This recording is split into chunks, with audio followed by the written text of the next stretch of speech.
Alright, hi guys. So, today let's begin talking about the Armistice. Let's begin bringing the war to something of a conclusion, and then let's start talking about just the human toll, the sacrifice, the legacy, and, how the war fits into modern European culture. Obviously, if you haven't already, please begin working on your cultural analysis. I cannot stress enough that they are coming due. So this lecture is probably going to be a little bit short just because I kind of just want to talk about how everything just rapidly collapses. So we left off last time with, the 100 Days Offensive. We've got the Meuse-Argonne, the Battle of Amiens, and we've got just the German army collapsing. As that's going on the Western Front, we see around the world the same basic premise happen. So we're not going to get into everything just because there's honestly quite a lot that's going to happen. Instead, this is just going to be kind of a snapshot of how the war comes to an end, as well as we're going to presage some of the problems that the war will begin. And chief among them would be the birthing of new nations. For example, Armenia. We've talked about the Armenian genocide, but what we also need to talk about is there's actually, by this time, an Armenian National Council that wants to advocate for a new, separate, Armenia, the creation of an independent Armenia. And these are actually Armenian troops in 1918. And what we're going to see is on December 5, 1917, we get the Armistice of Erzincan, where Russia agrees to end the war on both the Persian and the Armenian fronts. And what that does this is part and parcel with what the Bolsheviks wanted. Drop out of the war as quickly as possible. The Ottomans are more than happy to take whatever peace terms. The Germans, not quite so much. That's why we have to wait to get to Brest-Litovsk. So then what we're going to see is on May the 21st, 1918, we see the... Sorry if it sounds a little weird. I think I'm suffering from a cold. The part of the holidays, right? But we see on May 21, 1918, the Ottomans will invade Armenia. And, this is kind of a continuation of, pardon me, of the genocide. But it's also the Ottomans, by this time, there's not much they can do against the British troops in the Near East. The Ottoman army, like everybody else, is starting to come apart. This was something that they thought they could do. And we're going to see that there's going to be numerous clashes. But the real important one that I want you to know about is the Battle of Sardarabad on May the 21st to May 29, 1918. And what makes this particular engagement so important is this was an Armenian victory. It was a hard-fought victory. They almost did not win. But this saves the concept of a modern Armenian. There's a historian, I can never remember his name, but he actually made the point. Had Armenia lost this battle, and all of Armenia had then been subjugated under the Ottoman Empire, the Armenian genocide continues unabated for another 6 months, Armenia might just have been an outdated geographic term. But instead, this creates the founding concept of Armenia. Now, Armenia is not going to last long, and this is something else we've got to talk about, is World War I will birth a whole slew of new nations. And many of them will be stillborn. Many of them are not going to survive, or they would be destroyed, occupied, conquered, and then come back and survive again. Chief among those would be Armenia, which on May 30, retroactive to May 28, when it was clear they were going to win Sardarabad, the Armenian National Council declares independence, proclaims itself the first Armenian Republic. And even today, the Armenian president, goes to this location on May 28 and does like a wreath-laying ceremony because this was the founding story of their nation. We're going to see that Armenia drops out of the war, the Treaty of Batum, June 4, 1918. And it's a particularly brutal treaty, and the Ottomans could get away with it. But what we're seeing, just like on the Western Front, we're seeing that 1918 is the year that people are going to try to quit the war. Now, the other problem that World War I is going to start, leaving, and we can also see it here, this is why I wanted to include Armenia, is we're going to get a war between Armenia and Azerbaijan, which is also created out of this conflict. And so one of the things that we're going to see are civil wars, wars between these new nations, redrawing the map of Europe. okay, that had been extant since the time of Napoleon. Let's go all the way back to the first part of this course. The Concert of Europe, Metternich, Vienna, okay, that cannot be done without blood. So when you create these new nations, they're going to vie over territory, or especially when you now give rise to ethnic nationalism, which is what this is, this idea that, Armenians, Azerbaijanis, they should not be subservient to either Russia or the Ottoman Empire. Instead, they should have their own nations. They're going to squabble over territory. They might have long-standing grudges from, the old colonial and imperial days. That has to be resolved. So one of the quirks of the war to end all wars is that all it does is create new wars. When we look back, again, the Western Front, the German collapse, just to give you an idea of what the 100 Days offensive will look like. Attacks up here by the French, here's the Meuse-Argonne, and just the wealth of territory that's going to be recaptured. What you can get a sense of is that very quickly, the frail German house of cards is going to fall. I don't know if it's on YouTube or not, but if you've never had a chance to watch it, I definitely encourage watching the 1966 movie, The Blue Max. One, I think it's the greatest air combat movie talking about the First World War. They actually built mock-ups of the Fokker DR-1, the Pfalz, the Pfalz 13, I believe it is, Fokker D7. They've got other planes masquerading as Albatross D5s. But why I mention it in this context is it does a really good job of showing how chaotic it was behind the lines, how it was in Berlin. The fact that the German people are starving, they're hungry, they're tired of war. How it shows that many in the officer corps are like, okay, we've got to start thinking post-war. How do we remain in control of this situation when we lose the war? And the fact is, that's exactly what happens. Germany is nearly in revolt. The people are starving, they're tired. And so when you get military defeat here on the Western Front, and indeed around the world, what that's then going to do is cause the whole bottom to just fall out. And so if we look, August 11, 1918, once it's obvious after the failure of Kaiserschlacht, once the peace offensive doesn't work, Kaiser Wilhelm II declares the war must end. Then September 10, 1918, even Paul von Hindenburg began urging peace talks. Now this is before the Meuse-Argonne offensive. 3 days after the Meuse-Argonne offensive, so September 29, 1918, Bulgaria signs an armistice. Bulgaria is the first of the Central Powers to drop away.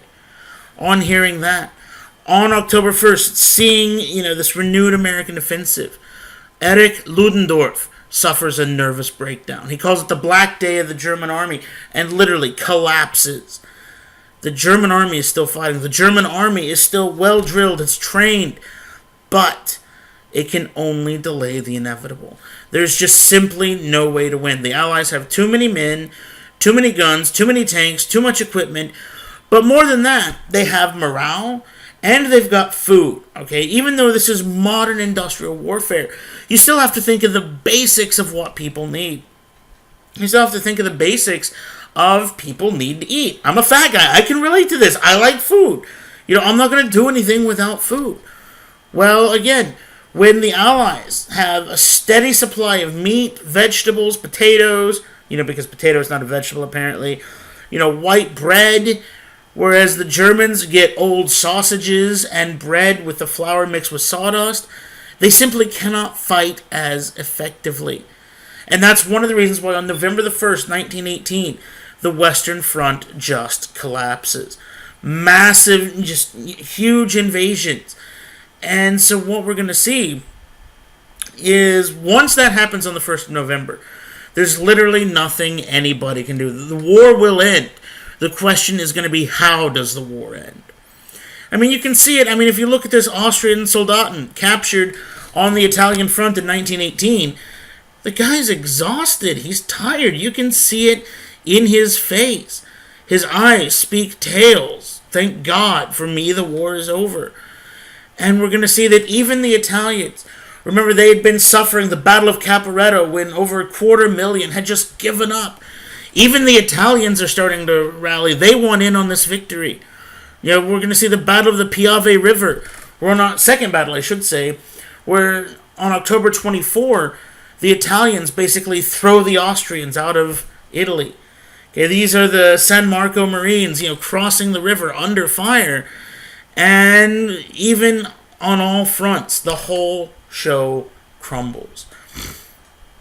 October 4, 1918, Germany officially requests an armistice from the United States. The next day, the Hindenburg Line, that massive defensive fortification, is pierced, and we see that Allied troops begin pouring through. October 17, King Albert of Belgium, who rather than, remember, let's go all the way back to the course, rather than giving Germany free passage, decided to stay and fight and totally screwed up the Schlieffen Plan. He's stayed in power. He's been leading the government in exile. He's been directing the Belgian armies, which have been fighting this whole time with the British. He re-enters the country at the head of his troops. October 23rd, 6 days later, Erich von Ludendorff is forced to resign. And for Ludendorff, he will inadvertently do more to harm Germany than anybody could have possibly imagined. Because Ludendorff cannot process that Germany lost militarily. Germany, to him, was the greatest military power. How could Germany win? Our armies did everything that we asked of them. They were well supplied, well drilled, well trained. We had the Schlieffen Plan. We had all these plans. Why didn't it work? And then he looks at the revolution brewing in Germany. And he comes up with what historians now call the stab in the back theory. He says that the German military did not lose on the battlefield. The German army won. Instead, we lost because of people at home. One of the things that we're going to be dealing with in the last few lectures of this course is trying to give this just insane bloodbath meaning. How do you make the deaths of millions of people palatable when you get nothing? I mean, this isn't a case of, hey, we got all this new territory, or hey, we got $20 million, or hey, I got a new yacht. No, people died and nothing happened. How do you justify that? And so, one of the things, and this will be what propels the Nazis, the National Socialist Deutsche Arbeitspartei, the NSDAP, is, why did we lose? What was it all for? If I did what, imagine I'm a Frontschwein, or just a German front pig, a German soldier on the front. I did everything I could. I killed my share of Tommies, my share of, Frenchies, my share of Yanks. I did everything. I fought in every battle, I don't feel like I was defeated. What happened? Well, guys like Ludendorff would say, well, it's the civilians back home. They failed us. We're not an extension of them. We don't work for the government. The government works for us. And so it became this kind of mythos that there had to be some component of society that screwed up. Some component of society that it's because of them Germany lost the war. Take that.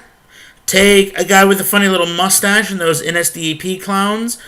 Take the fact that there's been anti-Semitism in Europe since the day of the Crusades. And it's not that long before somebody says, what about the Jews? The Jews are the reason we lost the war. The Jews stabbed us in the back. They are the enemy. Ludendorff is giving rise to propaganda that will not only fuel the rise of Adolf Hitler, but will fuel the Holocaust in the Second World War. That is born from the ashes of the First World War. In addition to him, going back to the Piave River, Austria is literally thrown out. 52 Italian divisions, 3 British divisions, 2 French divisions, and even American observers. It takes all of the Allies to handhold the Italians, but they get there in the end. 5 days later, as they're prepping an invasion of Austria, Czechoslovakia declares independence from Austria-Hungary. One of the, again, I cannot stress this enough, ethnic nationalism.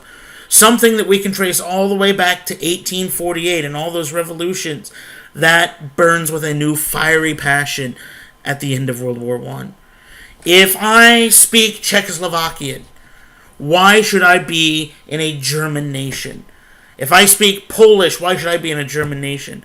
If I speak Croatian, why should I be a German nation? Instead, why can't I not have a nation with all the other Croats, Croatia? Why can't I be in a nation with all the other Poles, Poland, Czechs, Czechoslovakia?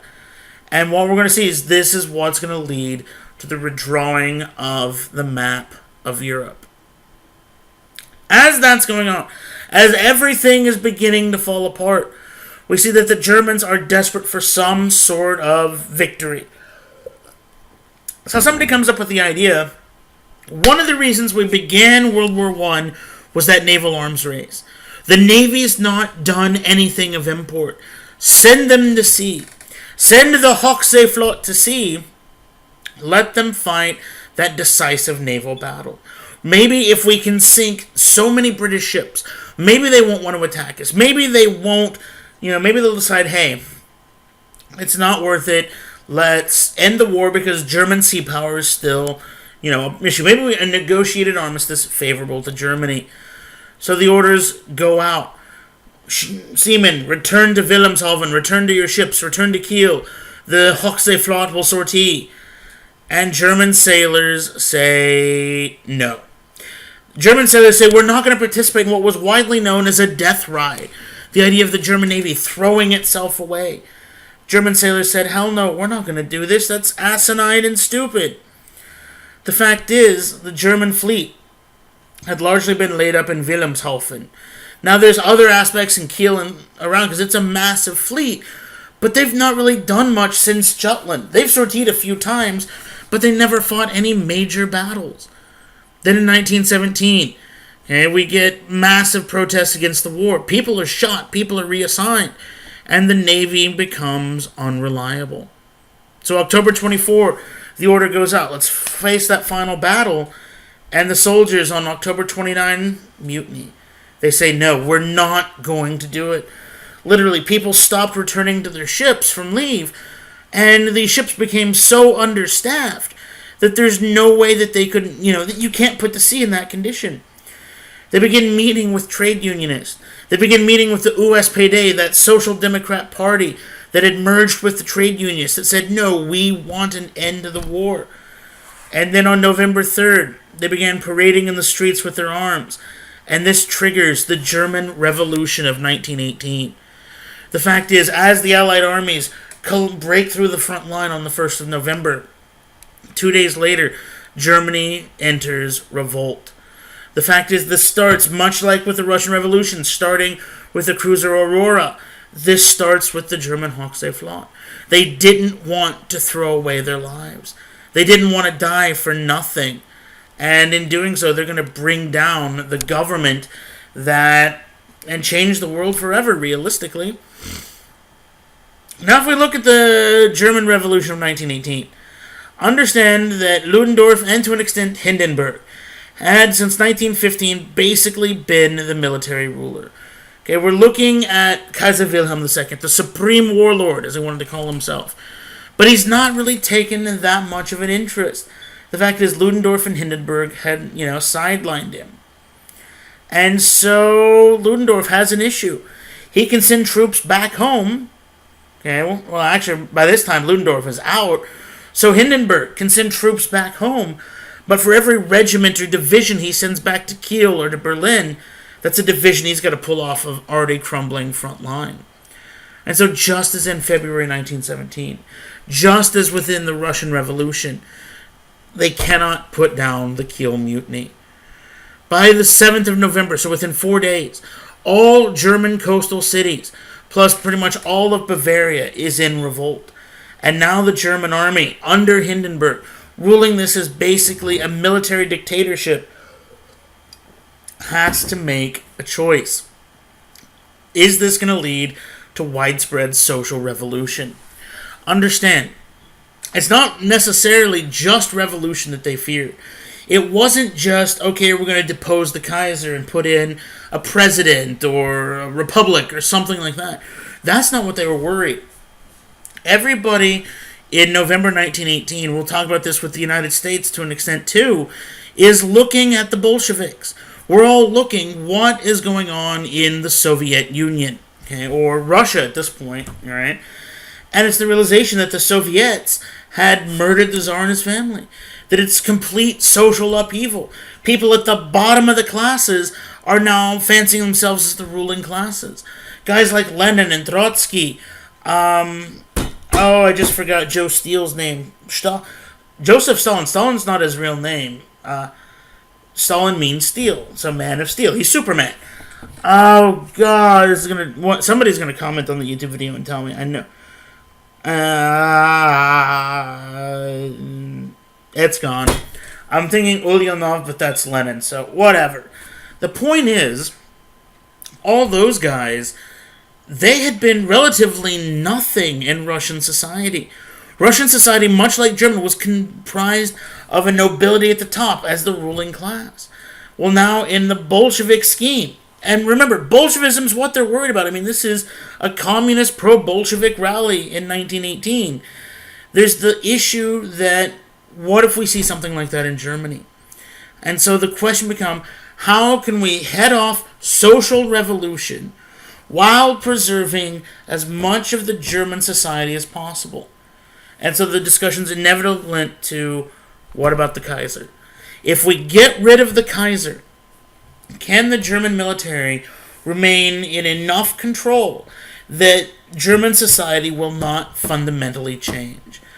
This is November 7th. Understand, this is not something that we're having. Even the Russian Revolution did not look this quick. The Russian Revolution took months.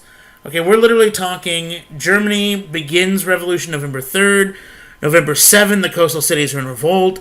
November 9th, the Kaiser abdicates. I mean, that's literally, this is happening within 1 week. Okay, this is just an insane pace. As that's going on, the Central Powers as a military alliance collapse. October 30, the Ottoman Empire signs an armistice. 2 days later, November 1, Belgrade is liberated. Serbia is now a functioning nation. 2 days after that, Austria-Hungary signs an armistice. What does in the Austro-Hungarians?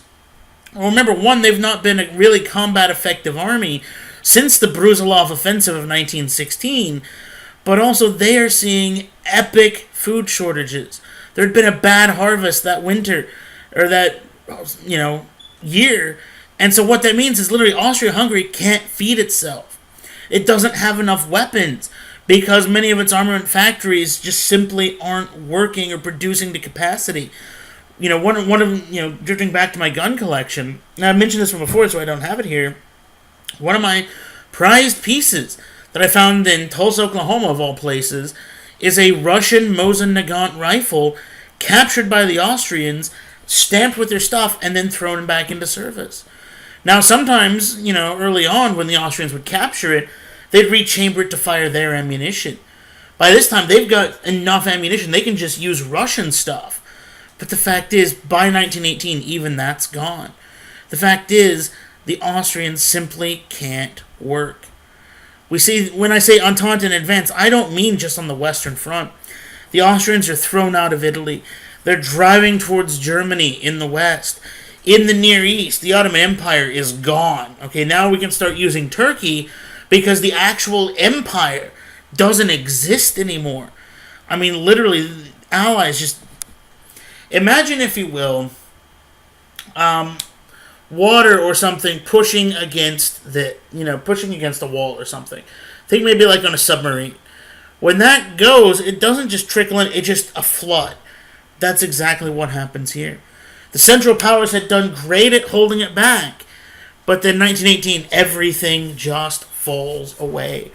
And so for the first time, we can really begin to think, how are we going to end the war? Enter the United States. Enter Woodrow Wilson, one of our most idealistic presidents and yet a massive racist. And this guy's got a lot to answer for, as we'll talk about with the legacy of the Great War, especially when we start talking about Versailles in our next lecture. Wilson came up with the idea, and he'd wanted to mediate an end to the war. He had wanted the war to end before the United States even got involved. But in 1918, he began trying to figure out, is there a way to get peace without victory? He realized that, imagine, if you will, getting in a fight with somebody, and they kick your ass. You're going to want revenge. I mean, we can see this in our own course, the Franco-Prussian War. Germany takes Austria-Hungary. Wow, there's a Sudafed-inspired fantasy right there. Germany takes Austria-Hungary. No, that's the next war. Stay tuned. Germany takes Alsace and Lorraine from France. France then spends the whole time wanting revenge. Revanche. They want a war. Get this stuff back. Wilson saw that cycle and said, we've got to try to prevent it. We've got to just end the war. We've got to try to just stop the war in such a way that nobody feels that anybody else got a better deal. That way, we don't have to worry about this. And so, what he does is he drafts what he calls the 14 points. And I'm not going to list all of them here, but I do want you to know about the most important ones. And what he hoped is, by presenting these 14 points, he could steer the peace negotiations. He realized that if the Germans felt they had to keep fighting, how many more people would die? Similarly, if Germany was too beaten up after the war, they would want revenge. So he thought, let's just have a common thing we can all work around. So he says, let's have freedom of the seas. The U-boats had been a massive contentious issue, so don't sink that shipping. Don't attack merchant ships. Let people trade with whoever they darn well want to. And his hope had been, if you do that, it will prevent a future war. He had, again, peace without victory. Let's not have, a harsh peace. Let's just instead say, hey, look, the war is over. Both sides agree to end it. Both sides say, this is stupid. And that way we can begin working together. He says, let's not have economic barriers. Let's remove trade and economic competition as a cause for war.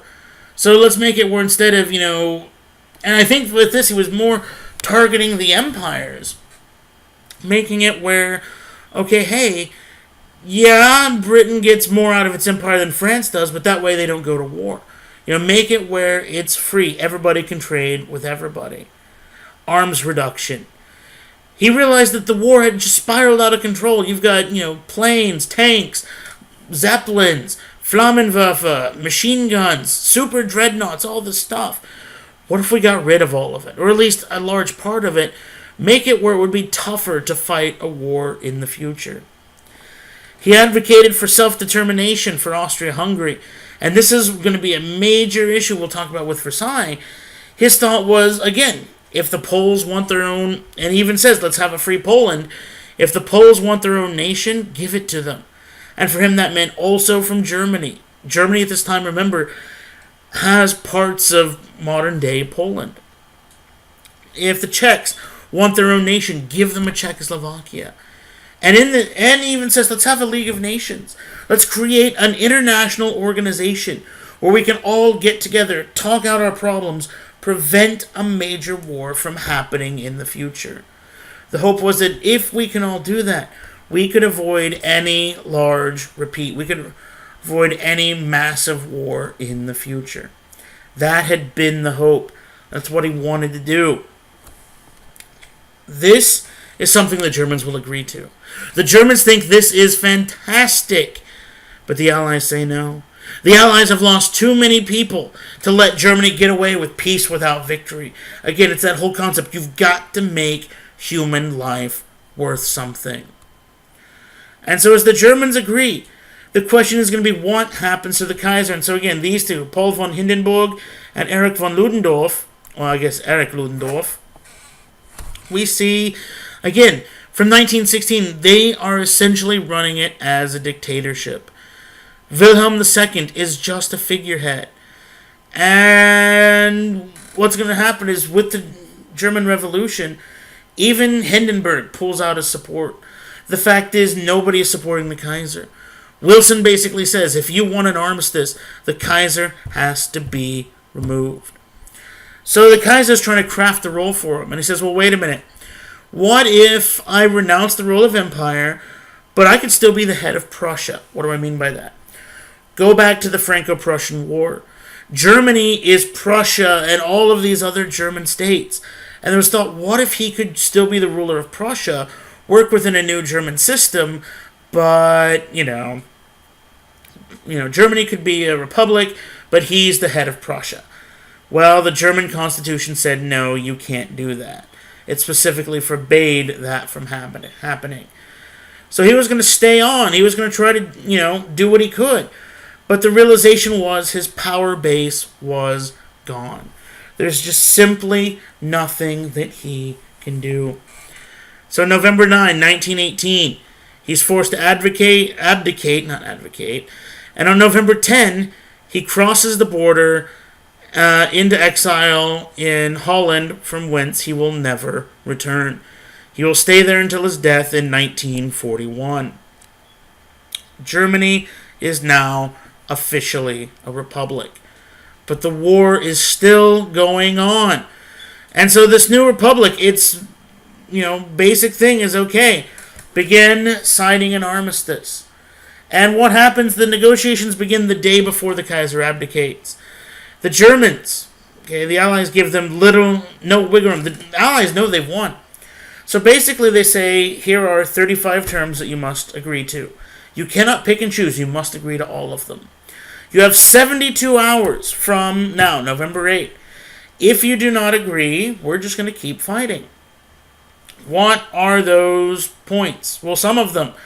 All submarines and heavy weapons must be surrendered. Heavy weapons, machine guns, artillery pieces, things of that nature. The High Seas Fleet, the Hochseeflotte, must be interned. And what will happen is then, in the actual peace negotiations, the Allies will determine how much, if any, of the German Navy Germany is allowed to keep. Brest-Litovsk must be renunciated, which means all of that territory that both Austria and Germany got has to be given back to Russia. All German troops must be removed back to Germany, and hostilities must immediately end. The Germans don't like some of this stuff. The Germans realize this could be harsh, but what choice do they have? They agree on November 10 to sign the armistice. And people absolutely go nuts. And as people begin cheering, actually at 12:30 a.m., they know the armistice is, by the way, note, German Bolshevik proclaims republic. The war has one more final cruel joke to play. The armistice is signed on November 10, 1918. And what it does is it says that, they decided to be a little bit cutesy about this. They said, what we're going to do is we're going to say that the fighting will end at the 11th hour on the 11th day of the 11th month. So while the rest of the world is celebrating, as you can see, obviously in these photos, on the Western Front, however, units were ordered, keep fighting. War is not over till 11 a.m. Now imagine if, you're sitting in the trench, You've already been told the war ends at 11 a.m. What are you going to do? Well, I'm going to celebrate. I'm going to get drunk. I'm going to do a little bit of that. And then I'm going to try to stay alive till November 11. It's not that hard. But then a sickening thing kept happening. Most officers said, war's over, what's the point? But there became a few that wanted their names in the history books. And it's with good reason historians don't remember them. They wanted the fame and glory of leading the last charge of the First World War.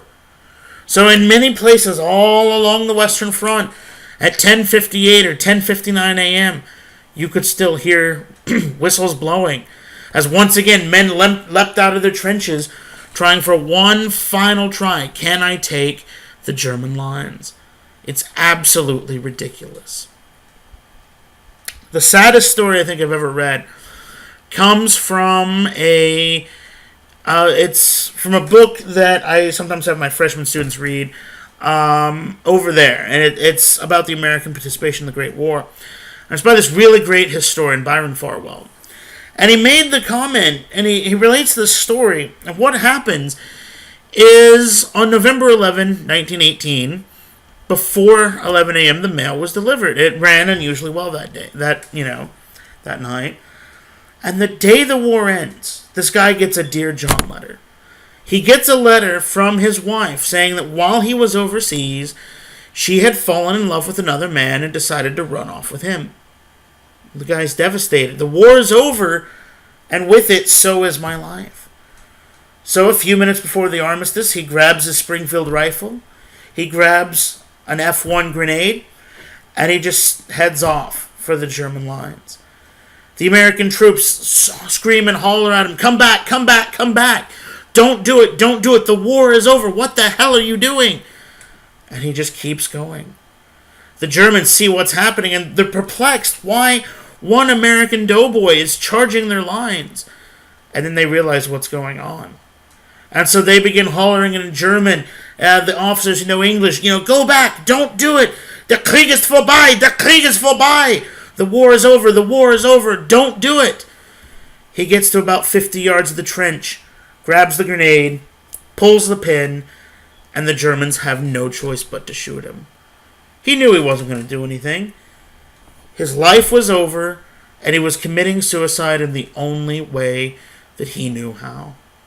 Because World War I had robbed him of even that. He had survived with his life, and yet his life had still ended. His life had still been destroyed by the war. It's the only incident of something like that I know of, but I'm certain there are probably more instances. Because although many people begin cheering, ecstatic, happy, the fact is, now with the war over, there becomes a question that nobody's even really given much thought to these past 4 years. What the hell do we do now? What the hell do we do now that the war is actually, finally over? Imagine, if you will, this war that seemingly went on without end. This war that people were saying might go on until the 1920s. Then imagine on November 21st, so 10 days after the armistice, you're aboard a British battleship. Let's make it HMS Iron Duke, flagship of the Grand Fleet. And this is what you see. You're watching as the German Hochseeflotte steams in review. As the story goes, the entire British home fleet, what they could muster of the French fleet, and the American Battleship Division No. 9, 6th Battle Squadron of the Grand Fleet, formed up in 2 rows, their guns trained inward as the German Navy sailed in review. Each ship just waiting to open fire, not knowing, will the German Navy fight, or will it peacefully submit to internment at the British naval base at Scapa Flow? Is this truly going to be the end of the war, or will it begin anew? Remember, an armistice is not a peace treaty. An armistice doesn't mean that the war is actually over. It just means we're going to stop fighting. Think of the modern Korean War. Okay, there's a Korean conflict. There was an armistice in 1953. There's been no peace treaty. They're still technically in a state of war. Is this actually the end, or will it begin again?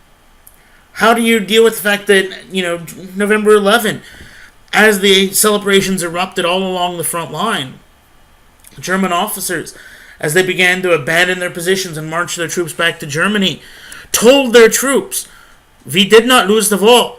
We are terminating this war to prevent the suffering of human life and to suppress rebellion at home." The German officer corps did not have any concept that they had lost the war. I mean, it's blatantly obvious they did, especially when your navy's being interned. But for them, they were terminating the war. They were ending the war to prevent further suffering and to go suppress what's going on at home. To quote one American private, or no, he was an officer, sorry, I think he was a captain, on the end of the war, what the hell are we doing? If we don't lick them now, okay, if we don't impress upon them that they were beaten, we're just going to have to come back and do it again. The fact is, as we begin wrapping up the course, we begin looking, the key things we're going to be talking about are making sense of the war, how the war ends, forging a peace, how people find meaning in the war, the cultural significance of the war, the memory of the war, but also this idea that people at the time knew this was wrong. People at the time knew an armistice would only mean another war had to happen. They knew it then. They did not act on their impulses, and the world would pay a much more terrible price just over 20 years later. And on that rather sobering note, as my voice fails me, I think we'll wrap it up for today. Please remember, get your cultural analyses in. If you have questions, please let me know. I'm running a little bit behind on emails just because I've got papers due in all my classes, so lots of people are emailing me. So I will try to respond as soon as I can. But if you have any questions, please, please, please don't hesitate to ask. All right, guys, stay safe out there. The war is over. So now let's try to make some sense of it going forward. All right, bye-bye, guys. Have a good one.